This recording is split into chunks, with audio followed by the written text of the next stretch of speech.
कृष्णाय वासुदेवाय हरे परमात्मने प्रणतक्लेशनाशाय गोविंदाय नमो नमः। गोविंदाय नमो नमः।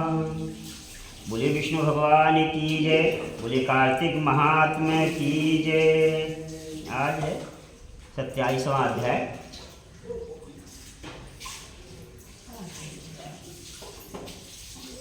जो सौदास राजा बोला कि महाभाग तुम कौन हो और पूर्व में तुमने क्या किया जो हमारे मित्र हो, अत्यंत स्नेह से ये सब वृत्तांत कहो।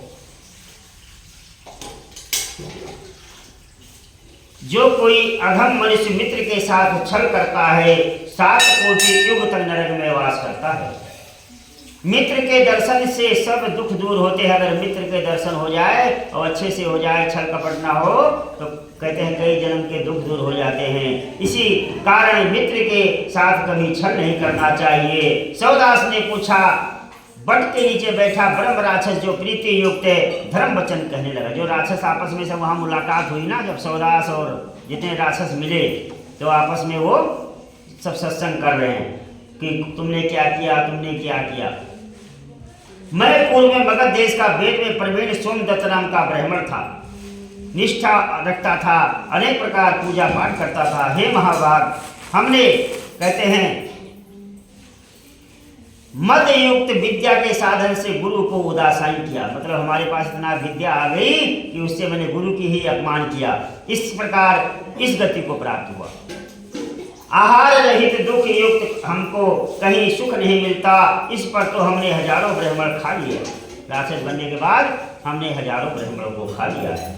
नित्य ही क्षुधा पिपासा युक्त अंत कारण ताप से पीड़ित में संसार अंधकार रूप में इसमें मैं घूमता हूँ, मांस खाता हूँ और इसी में युक्त रहता हूँ। गुरु के अपमान के राक्षस तत्व मिला।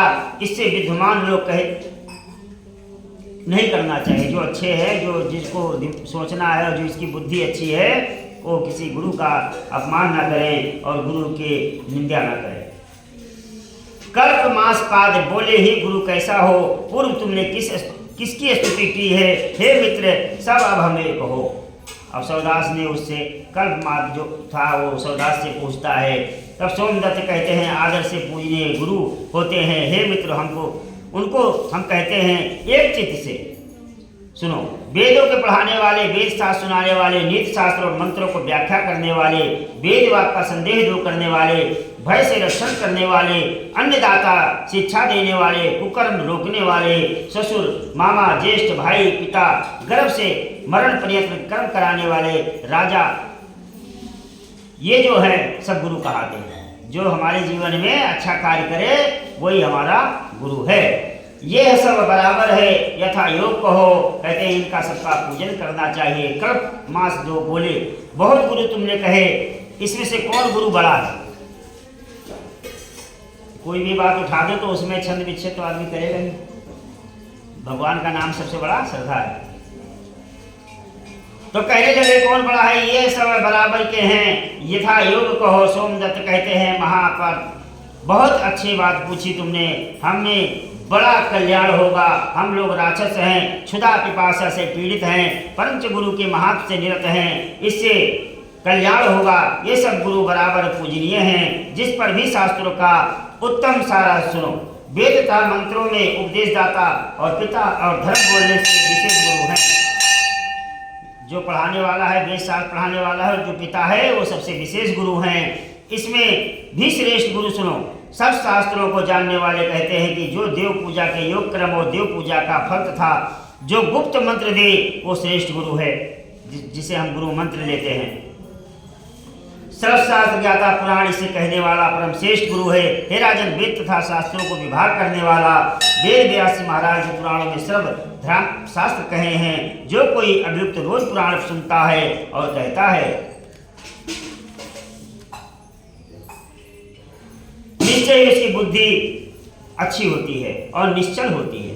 धर्म के से पाप जो है नष्ट होता है, शुद्ध ज्ञान मिलता है। धर्म अर्थ काम मोक्ष, इनको जो लोग चाहे पुराण सुने और हम जो गौतम नाम मुनि के ज्ञान को प्राप्त है, मनोरम गंगा तीर में पुराण शास्त्र गौण में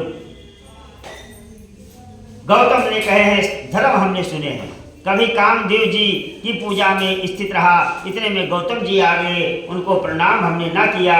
सो शांत आत्मा गौतम जी महाराज हमारे कर्म देखकर बहुत ही आनंदित हुए और हमारे कहे हुए कर्म को ये करता है, परंतु हम महादेव का पूजन करते हैं। सो महादेव जी ने गुरु का अपमान देखकर हमको राक्षस बना दिया।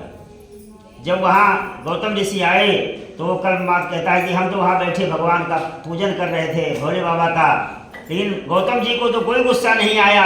लेकिन जब गौतम जी वहाँ पहुँचे, उसने प्रणाम नहीं किया तो देखा कि इन्होंने हमारे जो गौतम जी भगवान भोले के भक्त थे, ये हमारे भक्त का अपमान किया है, तो भगवान भोले ने उसको राक्षस बना दिया बिना गलती के। जो कोई गुरु का अपमान करता है वो श्रेय धर्म क्रिया सब नष्ट हो जाते हैं। जो कोई आदर युक्त गुरुओं को सेवा करते उनकी संपत्ति अनेक प्रकार धन युक्त सुख पूर्वक कहते हैं रहते हैं। हे राजन, उस पाप के अंतकरण से जले जाते हैं, क्षुधा अग्नि प्यासी है। सूत जी कहते इसी प्रकार वट वृक्ष में बात करते धर्मशास्त्र के प्रभाव से दोनों का जो पाप है वो दूर हो गया। दोनों आपस में बात करते रह गए, धर्मशास्त्र का ज्ञान बात करते रह गए, तो उनके जो पाप हैं वही खत्म हो गए। और आते ही गर्ग नाम मुनि को देखकर पिशाचो पिशाची दोनों बोले, हमारा पारण भोजन प्राप्त हुआ। ऐसा बोलकर भुजा उठाकर दौड़े। गर्ग जी कहे हुए नाम सुनकर निकट ना जा सके, दूर से ही वचन बोले। राक्षसी कहने लगी, कल्याण रूप महात्मा तुमने नमस्कार है, जिनके नाम से स्मरण मात्र से ही राक्षस दूर रहते हैं। हमारे कोट ब्राह्मण खा लिए, हमने अनेक प्रकार लोगों को मार के खा लिया। अब मुझे रक्षित करना, महादेव जी के नाम महात्म से ही राक्षस हम लोग अत्यंत शांति को प्राप्त हैं। ये बात नाम के स्मरण से कही है। गंगा जी की बूंद से मुक्ति मिलती है। पृथ्वी में पवित्र तीर्थ गंगा जल कण की भी थोड़ा सा छींटा मिल जाए तो जीवन सफल हो जाता है। तुलसी दल युक्त जो है सरसों मात्र थोड़ा सा मिल जाए तो कहते कई लोग पवित्र हो जाते हैं। हे महाभाग, इसी कारण गंगा जल के अभिषेक से हम सभी पापियों को रक्षण करो और हमारा कल्याण करो। इस प्रकार राष्ट्रों ने कहा। गंगा का महात्म सुनकर ब्राह्मण जो है विस्मय युक्त हुआ। लोक की माता गंगा में इनकी ऐसी भक्ति, ज्ञान महात्मा लोगों का क्या कहना। कृपा करके गर्ग नाम मुनि तुलसी युक्त जल से राक्षसों का अभिषेक करने लगे और सरसों मात्र गंगा जल के अभिषेक से राक्षस जो है राक्षस तत्व से छोड़कर देवता तुल्य हो गए। पुत्र युक्त ब्राह्मणी और सोमदत्त जो शंख चक्र गदा हस्त विष्णु रूप हुए, गर्ग नाम मुनि की स्तुति करते विष्णु जी के मंदिर को गए। जो कल्पस्मात का नाम राजा अपने रूप को प्राप्त हुआ, फिर बड़ी चिंता को प्राप्त हुआ। उस राजा का चित्त व्याकुल देख गुप्त रूप से सरस्वती जी बोली, हे राजन महाभाग, दुख न करो, राज्य के अंत में तुम्हारा भी कल्याण होगा और अच्छे कर्म से पाप रहित हो विष्णु की भक्ति को प्राप्त हुए। दया युक्त वेद मार्ग से गुरु की पूजा में प्राप्ति से लोग विष्णु के परम पद को पाते हैं। सरस्वती के इस वचन सुनकर राजा आनंदित हुआ और उसने गुरु जी का स्मरण किया। फिर विधि प्रकार प्रणाम करके गर्ग मुनि की तथा गंगा की स्तुति की। विष्णु का स्मरण कर काशी में गया। 6 महीने काशी में गंगा विश्वेश्वर महादेव का दर्शन कर परम आनंद प्राप्त किया। राज को आया, अपने वापस राज्य को आया। गुरु ने अभिषेक किया। इसके ऊपर गुरु का जब अभिषेक किया तो कहते हैं भोगों को भोग करके पृथ्वी पर रक्षण करते हुए अनेक प्रकार अनेक वर्षों तक उसने राज करते हुए अंत समय वो मोक्ष को प्राप्त हुआ। सूर्य जी कहते हैं ये कोई आश्चर्य की बात नहीं है। विष्णु जी की काशी के गुण सुनाते हुए स्मरण करते हुए जलपान करते हुए अगर कोई ले लेता है तो उसके कई पीढ़ी जो है वो कहते हैं सभी पापों से मुक्त हो जाते हैं। खाली स्मरण कर लो, काशी का नाम ले दे, रोज गंगा जल पिया करो तो कई पीढ़ियां तर जाएंगी। लेकिन उस समय काशी ध्यान नहीं आता हो, फ्रिज से पानी निकाल लो